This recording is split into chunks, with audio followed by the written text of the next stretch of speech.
ఈ రోజు పొద్దున్న సీరియల్లో స్టోరీ విషయానికి వచ్చేసరికి చక్రి చాలా బాధపడుతుంటాడు. ఎందుకంటే మహాలక్ష్మి వెళ్ళిపోయింది. దానికి తగ్గట్టు కేశవ మాట్లాడడం లేదు, కన్నా మాట్లాడడం లేదు, వాళ్ళ అన్న కూడా మాట్లాడడం లేదు. కన్నా కాలేజీకి వెళ్ళాలి అని అనుకుంటే ఇంకా నేను వదిలిపెడతాను అని చెప్పేసి చక్రి చెప్తే నువ్వేమి రానవసరం లేదు అనేసి కన్నా చెప్తాడు. అరే ఎందుకు అంటే నువ్వు మధ్యలోనే వదిలేసిపోతావు, నువ్వేమి రావట్లేదు అనేసరికి ఇంకా కేశవ కూడా అక్కడే ఉంటాడు. చక్రి అడుగుతారు ఏం కేశవ అంటే నీకేమైనా కోపంగా ఉందంటే కోపం కాదు నువ్వంటే అసహ్యంగా ఉంది మాకు అనేసరికి నేనేం చేశాను, మీరంతా ఎందుకు నన్ను ఇలా ఏలేస్తా ఉన్నారు, నేను చేసిన తప్పేంటి, నేనేం తప్పు చేయలేదు, తాగి వచ్చి తన రూములోకి పోయానంటే కనీసం తన టచ్ కూడా నేను చేయలేదు, మీరెందుకు ఎవరో పోయినట్లుగా ఉన్నారు ఈ ఇంట్లో అనేసరికి కన్నా ఉండేది ఏం చేయాలా, డాన్స్ చేయాలనా, బాగా చేసావు అని చెప్పి డాన్స్ చేయాలనా అనేసరికి ఇప్పుడు మనమేం తనని పంపించిన తనే వెళ్ళిపోయింది అని చెప్పనేసరికి మనము కాదు నువ్వు, నీ నీ మాటల వల్లే తను వెళ్ళిపోయింది అనేసి కేశవ కూడా చెప్తాడు. దానికి ఇంకా పెద్దలు ఉంటాడు కదా, మాధవ ఉంటాడు కదా, మాధవ ఉండేసి ఆయన మనం మృగాలతో మాట్లాడడం ఎందుకు, మృగాలతో మాట్లాడి వేస్ట్ కదా అని చెప్పేసి కన్నాతో కేశవతో అంటారు.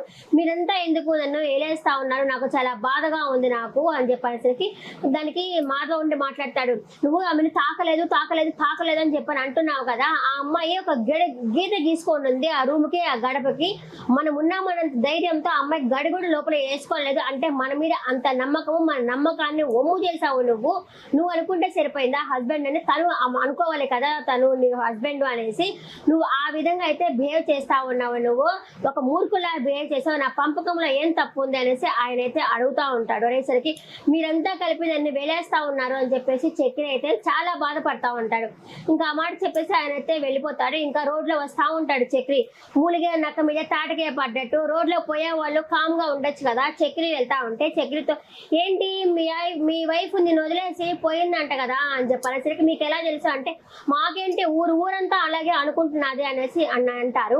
మీ నాయనేమో మీ అమ్మని టార్చర్ పెట్టి పంపించేశారు, నువ్వేమో నీ వైఫ్ని టార్చర్ పెట్టి పంపించేస్తావు అనేసరికి మీకు తెలుసా నేను టార్చర్ పెట్టానని చెప్పి, మా వైఫ్ని టార్చర్ పెట్టాను మీకు ఏమన్నా తెలుసా, అయినా మా ఇంటి విషయాలు నీకెందుకు అనేసరికి అయినా సరే పక్కింటి వాళ్ళు ఏం చేసుకుంటున్నారో మనకి విషయాలు కావాలి కదా అని అడుగుతున్నసరికి చక్రి కోపం వచ్చి చెప్తాడు నీ కూతురు నుంచి నాకు పెళ్లి చెయ్యి అనేసరికి ఏంటి ఎంత ధైర్యం ఉంటే నా కూతురు నుంచి నీకు పెళ్లి చేయాలా అనేసి రోడ్లో పోయేవాళ్ళు అంటారు. అదే సమయానికి అక్కడికి కేశవ కూడా వచ్చి ఏంటి ఏం గొడవ అంటే నా కూతురు నుంచి పెళ్లి చేయమని అడుగుతున్నాడు అతను అనేసరికి చక్రి ఉండేసి నేను నార్మల్గా అన్నాను, నన్ను రెచ్చగొట్టేటట్టు మాట్లాడుతా ఉన్నారు అందుకే నేనైతే అన్నాను, నేను మీ వైపు వెళ్ళిపోయింది కదా, మీ వైపు వెళ్ళిపోయింది అన్నాం కానీ లేచిపోయింది అని చెప్పలేదు కదా, ఇలా మాట్లాడుతూ ఉన్నారు వాళ్ళు, నాకు అందుకే కోపం వచ్చింది, కోపం వచ్చి ఇట్లా మాట్లాడాను అని చెప్పేసి కేశవతో చెప్తాడు. సరే ఇంకా అతను కూడా కేశవ కూడా ఉండేసి మా విషయాన్ని మీకు ఎందుకండి, మొన్న మీ హస్బెండ్ మిమ్మల్ని రోడ్లో కొట్టారు కదా, మేమేమన్నా అడిగామా, అయినా మా విషయాలు మీకు ఎందుకు అని చెప్పేసరికి వాళ్ళైతే వెళ్ళిపోతారు.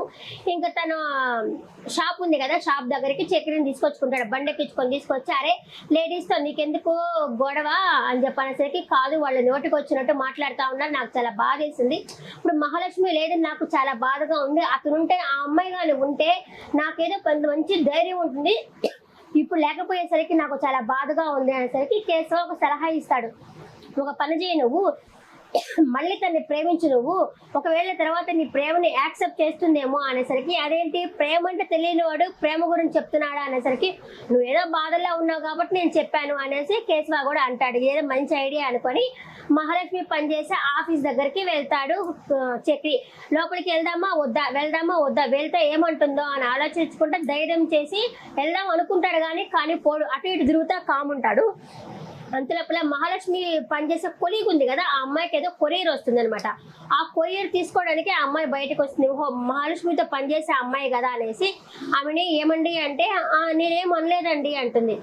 ఇప్పుడు నేను మిమ్మల్ని అన్నారని నేను చెప్పలేదు కదంటే మననే కదండి మీరు వచ్చి ఆ విధంగా గొడవ పెట్టుకున్నారు అనేసరికి మీరు కూడా ఏం అనొద్దు అంటే నేనేం అనలేదండి తనని అనేసరికి సరే నేను తనతో మాట్లాడదా అంటే సరే లోపలికి వచ్చి కూర్చోండి పిలుస్తాను అనేసి ఆ అమ్మాయి అంటుంది.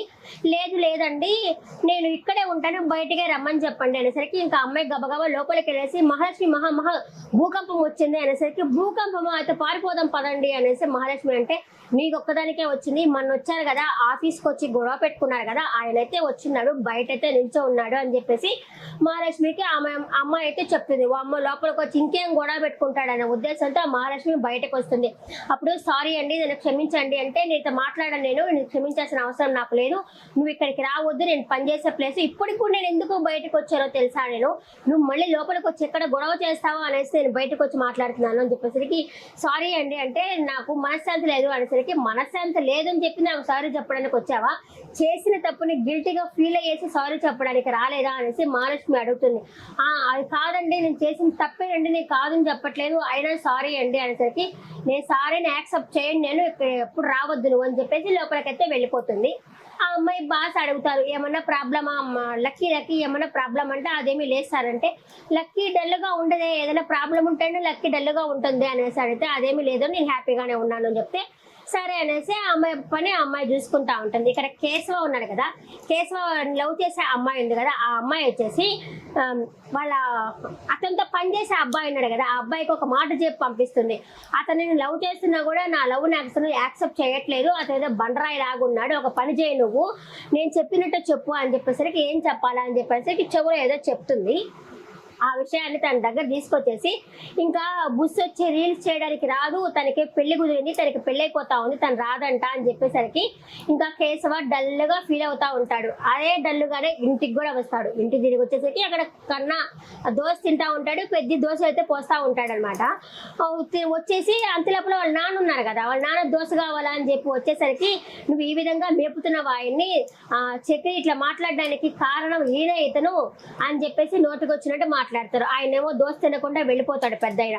అంతే కన్నా కూడా లేచి ఇట్లా తింటున్న వాళ్ళని లేపడం చాలా తప్పు కదా, అదే వదినగానే ఉండుంటే నేను మొన్న చేయి దెబ్బ తగిలితే సారీ చెప్పనందుకే నా చేత సారీ చేయించింది, ఊరిపొట్లాగా తయారవుతుంది ఇల్లు అని చెప్పేసి తనకి తినడం మానేసి అక్కడి నుంచి అయితే వెళ్ళిపోతాడనమాట. అప్పుడు కేశవ వచ్చేసి అమ్మాయి లవ్ చేస్తున్నారు కదా, దానివల్ల వచ్చేసి అతను ఫీల్ అయిపోతా వచ్చాడు. ఆ విధంగా వాళ్ళ తండ్రిని కూడా అండం అయితే జరుగుతుంది. ఆయన ఏమో తినకుండా అయితే వెళ్ళిపోతాడు. మనం ఇంకా రేపటి ఎపిసోడ్ లో చూడొచ్చు, చక్రి వెళ్ళేసి ఆ అమ్మాయి హాస్టల్ ఉంది కదా, ఆ అమ్మాయి హాస్టల్ దగ్గరికి వెళ్ళేసి సారీ అనేసి బెలూన్లు అయితే ఇస్తుంటాడు అనమాట రేపు ఎపిసోడ్ లో. ఈ రోజు ఎపిసోడ్ పట్ల ఆమె అభిప్రాయాన్ని కమెంట్ సెక్షన్ లో కమెంట్ చేయండి. ఇదే ఈ రోజు జరిగింది. నెక్స్ట్ ఎపిసోడ్ మళ్ళీ కలుస్తాను. టాటా బాబాయ్ నమస్తే.